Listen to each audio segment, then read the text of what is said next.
លោកមេឃវណ្ណារាឥឡូវនេះសហរដ្ឋអាមេរិកនៅតែមិនព្រមយល់ព្រមនៅឡើយទេអំពីការកំណត់យកពន្ធ49%ពីកម្ពុជាដូច្នេះប្រសិនបើកម្ពុជាខឹងអាមេរិកដោយមិនយល់ដោយអាមេរិកមិនយល់ព្រមទម្លាក់ទៅតាមខ្លួនដែលទម្លាក់5%នឹងដែរដូច្នេះ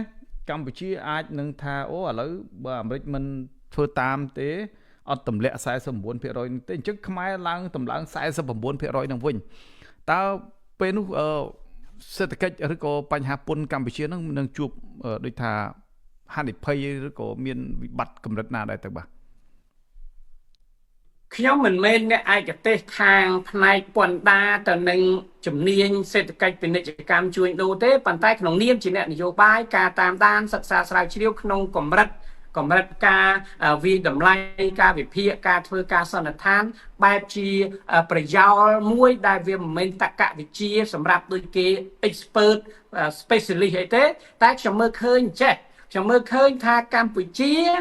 យើងត្រូវការនាំទំនិញកសិឧស្សាហកម្មឬក៏វេជ្ជនភ័ណ្ឌរោងចក្រកាត់ដេរស្បែកជើងកាបូបសម្លៀកបំពាក់អីហ្នឹងគឺបានមកពី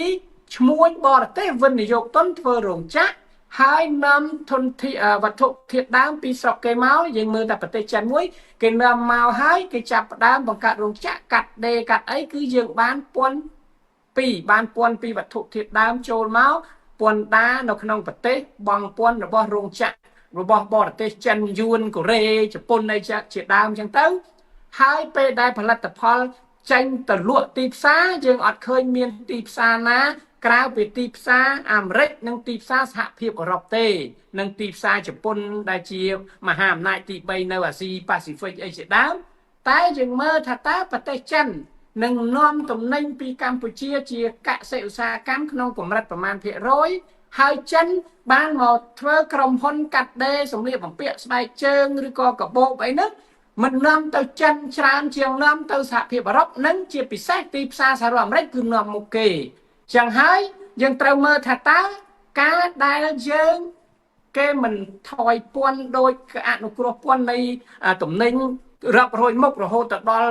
7-800មុខដែលចេញពីកម្ពុជាទាំងផុសកម្ពុជាក្នុងស្រុកក្នុងកម្រិតទីផ្សារមិនជាខ្នាតធំប៉ុន្តែវិនិយោគទុនបរទេសគេមកធ្វើរោងចក្រមកធ្វើអ្វីរស់ស៊ីកសិឧស្សាហកម្មនៅស្រុកខ្មែរគឺគេនាំចេញជាទម្រង់បែបធំធេងមានទំហំតម្លៃលុយរាប់រយពាន់លានហើយកម្ពុជាមានផលិតផលខ្លួនឯងក្នុងកម្រិតរយលានចឹងទៅយើងឃើញថាការដែលកម្ពុជាទទួលបានសម្រាប់ចំណូលសេដ្ឋកិច្ចជាតិយើងមើលឃើញពន្ធដារក្នុងប្រទេសគឺកាត់រកបានតែខ្ទង់ពី3ទៅ4,000លានហើយពន្ធគយពី3,000-4,000ហ្នឹងផ្សំគ្នាអីទៅគឺថាវានៅខ្វះថវិកាជាតិសម្រាប់ចាយវាសម្រាប់អភិវឌ្ឍកសាងជាតិត្រូវការប្រាក់កម្ចីប្រចាំឆ្នាំពីចន្លោះ2,000ទៅ3,000លានដើម្បីបំពេញបាត់ចិត្តនឹងថវិកាជាតិសម្រាប់ចាយពីមួយឆ្នាំទៅមួយឆ្នាំអញ្ចឹងយើងឃើញថាថវិកាជាតិនៅមានកម្រិតនៃការខ្វះខាតពន្ធដារក្នុងស្រុកនិងពន្ធគយនាំទំនិញពីបរទេសចូលអញ្ចឹងហើយយើងអត់មានបានទេយើងខ្ចីគេជារៀងរាល់ឆ្នាំហើយមកដល់ពេលនេះយើងខ្ចីសហគមន៍អន្តរជាតិប្រទេសមួយចំនួនជាពិសេសប្រទេសចិនយើងខ្ចីចិនទៅដល់អត្រាជាង10,000លានដុល្លារសហរដ្ឋអាមេរិកជាមួយប្រទេសផ្សេងទៀតទាំងការប្រាក់តិចឬក៏ច្រើនយើងសរុបទៅយើងមានអត្រាជាង41-42%តែរដ្ឋាភិបាលនៅអះអាងថាអាចខ្ចីគេយកមកកសាងប្រទេសយកមកសម្រាប់ទ្រទ្រង់ថវិកាជាតិបានហើយយើងមានលទ្ធភាពសងប៉ុន្តែប្រាក់បំរុងរបស់រដ្ឋាភិបាលយើងមិនដឹងថាមានក្នុងកម្រិតណាពួកខ្ញុំមិនមែនជាអ្នកឯកទេសសេដ្ឋកិច្ចហិរញ្ញវត្ថុទេប៉ុន្តែជាការវិភាគក្នុងនាមជានយោបាយអ្នកនយោបាយបកប្រឆាំងមួយយើងឲ្យជាការពិគ្រោះយើងឲ្យជាការបំពេញគ្នាជៀសវាងយើងវាយប្រហារគ្នាជាគំនុំបុគ្គលហើយបំផ្លាញជន់ឈ្លីតែខ្មែរគ្នាឯងយកខ្មែរគ្នាឯងជាសត្រូវអញ្ចឹងអាការវិវត្តបដិវត្តផ្នត់គំនិតការរួមចំណែកដើម្បីបង្ហាញនៅបញ្ញាចំណេះដឹងជួយគ្នាវាលែងមានហើយវាទៅជាសត្រូវបងប្អូនឯងស៊ីសាច់ហត់ឈាមមានតែការសងសឹកកំតិចដើម្បីត្រួតត្រាខ្ញុំថាគួរគិតឡើងវិញនៃអ្នកដឹកនាំជំនាន់ថ្មីទាំងបកកណ្ដាលអំណាចទាំងបកក្រៅរដ្ឋាភិបាលតើយើងត្រូវមានស្នាមញញឹមជាមួយនឹងក្តីសង្ឃឹម ផ្ដុំទៅដោយបញ្ញាបច្ចេកទេសទៅដោយការគូសវាសយុទ្ធសាស្ត្រដើម្បីបេសកកម្មការងារជាតិបែបណាទៅដល់គោលដៅគឺគោលដៅឲ្យជាតិរុងរឿងជាតិរីកចម្រើនកសាងប្រជារាស្ត្របានរួចផុតពីបន្ទាត់ភាពក្រីក្រកាត់បន្ថយបំណុលប្រទេសជាតិគ្មានអំពើពុករលួយមនុស្សគ្រប់រូបត្រូវតែស្ថិតនៅក្រោមច្បាប់ទោះបីព្រះមហាក្សត្រស្ដេចផែនដីប្រមុខរដ្ឋក៏ត្រូវតែគោរពច្បាប់ប្រទេសជាពិសេសរដ្ឋធម្មនុញ្ញអញ្ចឹងអាទាំងអស់នឹងហើយជាសំណុំដែលយើងត្រូវគិតឡើងវិញថាតើកម្ពុជាមកដល់ពេលនេះយើងចាំបាច់ពឹងផ្អែកនៅដង្ហើមប្រទេសជិតខាងដកហើយយើងចាំបាច់ឃ្លាតឆ្ងាយពីជើងមេឃដាច់ស្រយាលនៃឯនីសមុទ្រក្នុងការជំនួញជួញដូរសកលពិភពពាណិជ្ជកម្មសេដ្ឋកិច្ចសហគមន៍អន្តរជាតិទេខ្ញុំនៅចាំបានទសវត្សរ៍ឆ្នាំ80ប្រទេសចិនក្រោយពីម៉ៅស៊ីតុងបានផុតអំណាចរលត់ស្លាប់បាត់ទៅហើយជូអេនឡាយក៏លោកក៏បានស្លាប់ពេលនោះបងធំទី2គឺតេវស៊ីពេញហ្នឹងគឺថាគាត់កំណែតម្រង់ប្រទេសកុម្មុយនីសក៏ពិតមែនតែគាត់កែតម្រង់ទីផ្សារសេរីប្រទេសកុម្មុយនីសតែទីផ្សារសេរីចឹងហើយគាត់ថាបើចង់ធ្វើចំនួនជួញដូរជាមួយប្រទេសជប៉ុនជាមួយសហភាពអឺរ៉ុបដែលជាសម្ព័ន្ធមិត្តរបស់សហរដ្ឋអាមេរិកគឺប្រទេសចិនត្រូវតែបដិវត្តផ្នែកសេដ្ឋកិច្ចកុម្មុយនីសមូលធនទៅជាសកលវិវពាណិជ្ជកម្មទីផ្សារសេរីគឺចាប់បងធំដែលជាសម្ព័ន្ធមិត្តជប៉ុនហើយនិងសហភាពអឺរ៉ុបគឺចិនទៅស៊ីពេញហ្នឹងគឺកាត់ចាប់សហរដ្ឋអាមេរិកជាដៃគូជាមួយជួញដូរនៅទីបំផុតសេដ្ឋកិច្ចចិនងើបវាងប្រទេសជប៉ុនដែលជាអតីតមហាអំណាចសេដ្ឋកិច្ចទី2បែរជាចិនឡើងក្នុង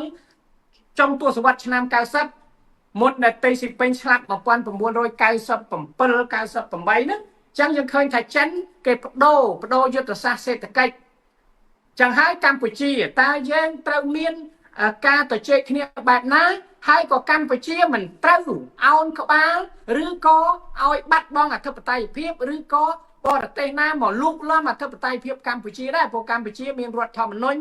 ដែលប្រទេសអតីតចុះហត្ថលេខីនៃកិច្ចព្រមព្រៀងក្រុងប៉ារីស23 ឆ្នាំ1991ហ្នឹងធានានឹងការពារមិនអាចរដ្ឋបរទេសណាមករំលោភអធិបតេយ្យភាពកម្ពុជាបានរួមទាំងចូលរួមចំណែកកសាងនិងអភិវឌ្ឍប្រទេសកម្ពុជាទាំងជំនួយឥតសំណងទាំងប្រាក់កម្ចីការប្រាក់ទាបច្រើនហ្នឹងគឺថាជួយកម្ពុជាដោយសារតែប្រទេសទាំង18រួមទាំងកម្ពុជាហ្នឹងជាប្រទេសវាជាប់ចំណងនៃអាវក្រោះការពារកម្ពុជាណាមិនឲ្យ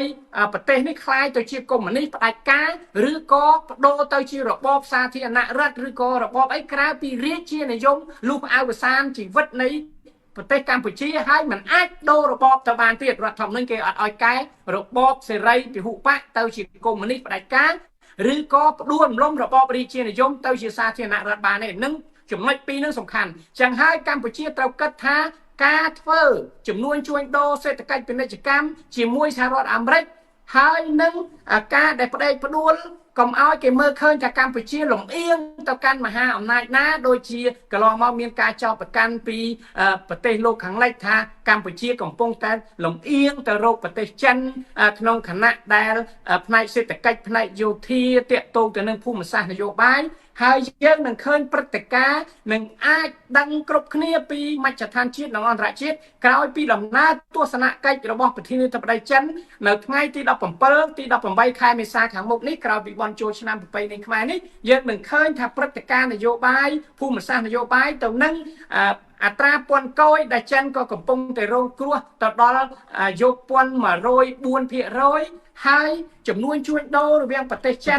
និងកម្ពុជាជាមិត្តដៃថែប